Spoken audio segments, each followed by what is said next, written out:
সুপ্রিয় শিক্ষার্থীবৃন্দ, যারা সদ্য পলিটেকনিকে ভর্তি হতে চাচ্ছ তাদের জন্য আজকে আমি নিয়ে আসলাম ব্রাহ্মণবাড়িয়া পলিটেকনিক সরকারি ইনস্টিটিউট সম্পর্কে বেশ কিছু গুরুত্বপূর্ণ তথ্য। অনেকে যারা আসলে নতুন ভর্তি হতে চায় তাদের কাছে এই সমস্ত বিষয়গুলো নিয়ে অনেক ধরনের কোশ্চেন থাকে।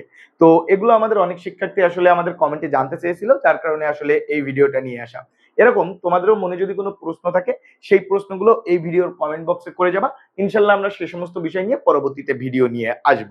তো আজকে আমাদের কাছে আসলে শিক্ষার্থীরা যে বিষয়টা জানতে চেয়েছিল, তো সেটা হচ্ছে যে ব্রাহ্মণবাড়িয়া পলিটেকনিক ইনস্টিটিউটে আসলে কোন কোন টেকনোলজি চালু আছে। আমি আগে সেই বিষয়টা নিয়ে আলোচনা করব, দেন আলোচনা করব চান্স পেতে কত পয়েন্ট লাগবে বা চান্স পাওয়ার ধরনটা আসলে কি, ইন টোটাল এভরিথিং নিয়ে আলোচনা করব। সুতরাং একটু ধৈর্য সহকারে ভিডিওটা দেখতে হবে। প্রথমে আসো, ব্রাহ্মণবাড়িয়া সরকারি পলিটেকনিকে তোমাদের টোটাল টেকনোলজি আছে চারটা। একটা হচ্ছে রেফ্রিজারেশন টেকনোলজি, একটা হচ্ছে কম্পিউটার টেকনোলজি, তারপরে আর্কিটেকচার আর ইন্টেরিয়র ডিজাইন টেকনোলজি, আর ইলেকট্রোমেডিক্যাল টেকনোলজি।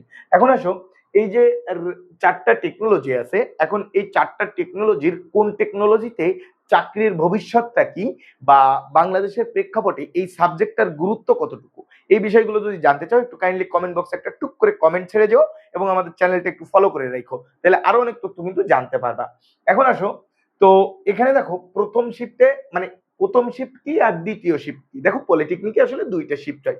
একটা শিফটের ক্লাস শুরু হয় সাধারণত সকাল 8টা থেকে দুপুর 1টা 15 পর্যন্ত, আর দ্বিতীয় শিফটের ক্লাস শুরু হয় সাধারণত দুপুর 1টা 15 থেকে সন্ধ্যা 6টা 30 পর্যন্ত।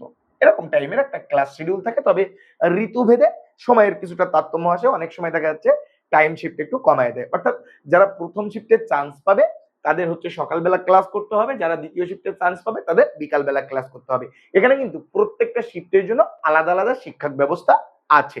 এখন আসো, তো এখানে দেখো তোমার রেফ্রিজারেশনে মোট প্রথম শিফট এবং দ্বিতীয় শিফট মিলে 100টা সিট আছে। কম্পিউটার টেকনোলজিতে সব থেকে বেশি সিট, 100 100 200টা সিট।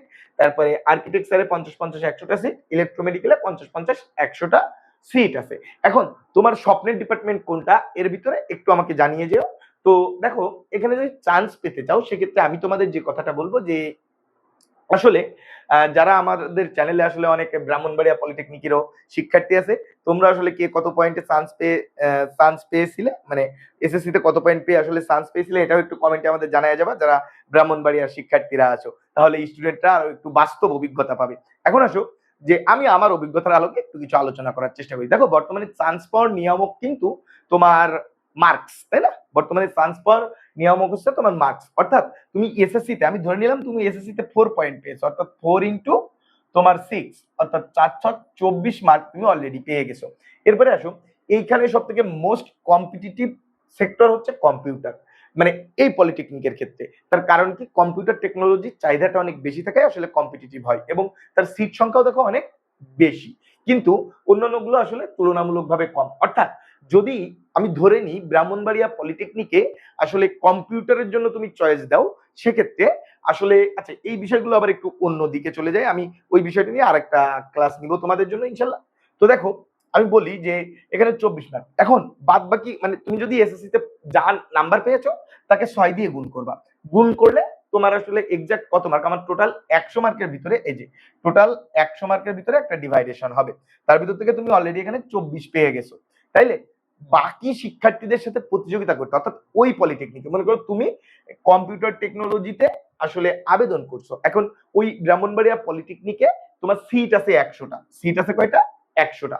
তাহলে ম্যাক্সিমাম নাম্বার থেকে 100 জন শিক্ষার্থীকে নেওয়া হবে। ওকে, তো আমি ধরে নিলাম তোমাদের বোঝার সুবিধার্থে কম্পিউটার টেকনোলজিতে আবেদন করেছে মনে করো যে 500 জন, কম্পিউটার টেকনোলজিতে আবেদন করেছে 500 জন প্রথম শিফটের জন্য।